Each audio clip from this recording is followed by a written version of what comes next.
Chapter 6 is called Shame Off You, and it's all about this. It's all about this idea where I talk about how failure is an event, not an outfit, but sometimes you wear it and you feel that embarrassment. Like I felt like everyone can see me. There's a certain vulnerability of starting something. It's like it's your baby. You know, Vasi, I remember when you first started the podcast, and you were obviously you were starting with the health of your heart and your journey, and a part of it is this vulnerable thing of like, and you're sharing it, and you have no control over who plays it, when they play it, and what they like do with your story. And so there is this intertwining that happens with our identity and what we do and the success of it or the failure of it.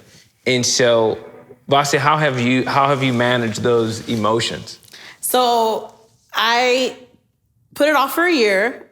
I did that little blurb. I was all excited. And then I stopped myself because I'm not a person that, I don't really care what people think about me. But when it comes to me being vulnerable and sharing like parts of me and my story, I care. It's like, you're not gonna have me open up and you're gonna go say this about me. You don't know the shoes I walked in. You know, it's like that type of, thing that so I put it off for a year and I gave every excuse as to why I couldn't do it. Well, I don't have a Mac laptop, which you don't need. Well, I don't have a good microphone, which you don't really need either. I mean, you do, it's advantageous for your quality. I don't know how to edit, so hire a production team, Stone Creative. It was like all these things, right? So finally when I did it, my big thing was I was turning 40, and I know I don't look it. So I was turning 40, and it was my birthday gift to myself. So no one knew, I think you guys knew, and a few people knew that I was meeting with someone overseas. She lived in Peru. My girl that did my website, all of my press, everything, my presets. And it was like my birthday, when I was getting on my flight to my own like birthday trip, is when I was like, this is done. It's launching next month. And then Zach and Alex did my production for my thing. And I was hearing my episodes on the flight like, oh my God, oh, this is real. I'm about to like really put myself out there. Yeah. So I think how I pull it off is staying true to myself. I have to stay true to me and my message. This is my health of my heart that I'm talking and letting people in, but it's also my desire for you as you're making decisions to make it with a good, healthy heart. Because if your heart's not in a good place, you're gonna make some pretty horrible decisions that are gonna change the trajectory of your life. And I'm not always coming from, obviously my story led from my divorce and me just my journey of healing. And that's my whole first season. And then my second season is now like all about me dating and having different perspective of people sharing. So for me, it's just been like, I have to stay true to me. I don't have to, a successful podcast is one that people feel that they're in their living room with you right next to you. Because people can hear the authenticity not real. They don't buy into that. If you sound like a robot, if you sound like you're reading, they're like, oh, forget it. And you will lose people in the first 5 minutes, not even 3 minutes of your podcast. So one of the biggest compliments I get is, I feel like you're right there in my room. I feel like I wanted more. And I keep them short on purpose because then when I do drop those hour ones, people are like, wow, that was great. And I'm like, yay, I'm building you one day to an hour. So I feel like staying true to myself, to my message, and not thinking like they, are going to say this or that. Because you know what? People are always going to talk. So let them talk as you journey on. Yeah. Chuck, have you, I know you've had somewhat of a back and forth relationship even with the restaurant and some of the ups and downs of that. And not entirely sure how the restaurant was impacted from a pandemic, DoorDash, and Postmates and whatnot. I'm not sure how you guys engaged in some of those things, but do you feel the up and down when things are going good and when things aren't? Do you feel like an identity that's attached to that? Oh, 100%, man. You know, it's a family business, so the family's livelihood is on this. You know? And so it's more than identity. It's more than identity. It's how they live. And if it's not doing good, then it's just like, okay, all right, we're gonna be cutting it very close this month as far as living. You know, my mother has Alzheimer's and dementia, and she's pretty in the latter stages. And my sisters take care of her. Well, and so, you know, being caretaker, and I took the role of caretaker for a few years, and that's very hard, you know. And so, you know, the restaurant, it family businesses, I completely, like, I understand, man.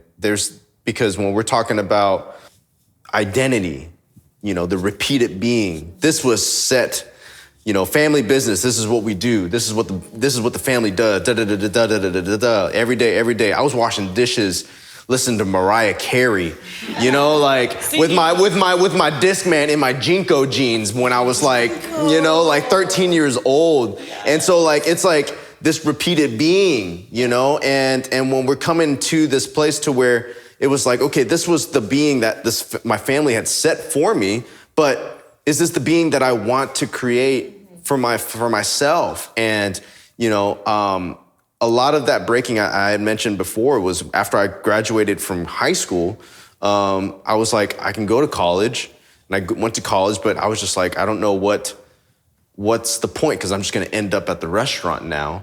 And so I'm just like, so I was just doing college just to do it. I didn't even graduate. And so I just went into, started doing all the restaurant stuff. And, you know, for me to really step outside the restaurant, it was really weird because it felt like I was doing something wrong towards my family. And so, you know, it gets wrapped up real heavy, but I had to understand that, you know, this is separate from who I am, and trying to move past that and being okay with that. And was one of the biggest battles I had to face, because, you know, because being married, it's like now you're accountable to your wife, and then having a child, now you're accountable to your children. And it's like, what are you doing for them now? You know, every decision is not just you now. Being single was probably like great. It is. But now when you're married, you're like, oh man, there's people who are depending on me now. And it's just, it's all different. It's a different game now. And so things are different now. And so just understanding now, just coming all about it, like understanding how can my dreams still be realized, and not turning my back on my family and not doing the restaurant, and having that be okay. And you know, it's a challenge, and it's a challenge that I'm still kind of working out as well, because like the pandemic going through 2020, that mug was crazy, man. You know, and we're thankful, and man, countless businesses, all over. Some of my favorite places are gone, but we're still blessed to be able to be open, you know. But at the same time, let's just not be open. Let's figure out how we can get right back on and become great again. And so, you know, there's a lot of day-to-day challenges that are still going about everything, you know. So, Chastity, what do you think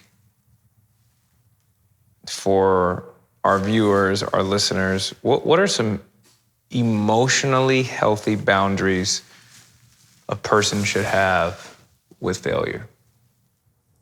And I think you said this earlier, that you see it as an experience and not, you know, a part of who you are. Right. That you're able to separate this and keep it capsulated apart from you. It's the same thing with, you know, the different emotions that you feel. You're talking about like the shame that comes from feeling like you're failing, this like shadow that follows you and dictates your decisions and your every move. It's like, no, you don't want to do that. You're gonna look silly. You're not gonna be like the the girl down the street, just give up, you know? So it's like separating yourself from those experiences that you have and say, that was a moment, that was a time where I felt like, you know, I could do something in a certain way and it didn't turn out the way that I wanted it. That's okay. It just tells me I need to pivot. I need to try something new. I need to ask for support. I need to take a step back, right, and do an inventory of, is this actually something that I want to do? Or am I chasing a narrative that I feel like is laid out before me, that I should be doing, that I have to be doing in order to be successful, in order to please my family, right? Like, so it's like separating that, encapsulating that experience and being removed from it. Because I think when we attach ourselves to that, we will live a life that's dictated by shame, or we will live a life that's dictated by the shoulds. And it's not a good place to be. Because like you were saying, the baby boomers, right, at their death, and people are saying, oh, they were such a great painter and nobody knew they painted, right? Maybe there was a point in time, even if they were, you know, early on when someone looked at a painting of them as a kid and they put their all into it, right? And so you have this teacher's like, it's good. And you just crashed, right? Like, dang, they didn't see the value in this. Like, I thought the value was in this, so maybe I'm not good enough. Maybe I should just not try this anymore. But what if they took that as like, that's not the right person. She don't see it the way I see it. I just need to find somebody else who sees it the way I see it, because then they'll see the value. Or for you to see it yourself, right? So not allowing those experiences to dictate or detour you from a path that you feel like you should absolutely be on. I know that's a hard thing to do. I talk to people about doing this type of stuff all the time, and it is hard because there's some roots that we can't always see where those types of messages or even feelings come from. But I think if you're willing to do that investigation, that internal work, like, why is this hurting me so bad? Is it because I'm reaching for something that's out of my capacity? Is it that I need more support to reach what is in my capacity? Am I listening to voices that I shouldn't be listening to? Am I magnifying voices that actually should be minimized in this situation? So doing that like internal work all the time, that blowed, but how can I bounce back from that? Thanks for watching today's episode of Lifecast with Ryan Leak. If you'd like to order your copy of Chasing Failure, you can do so on Amazon or wherever you like to buy books. Also, if today's episode added value to your life in any way, shape, or form, you can rate it, you can share it with a friend, you can also drop a comment, and as always, don't forget to subscribe.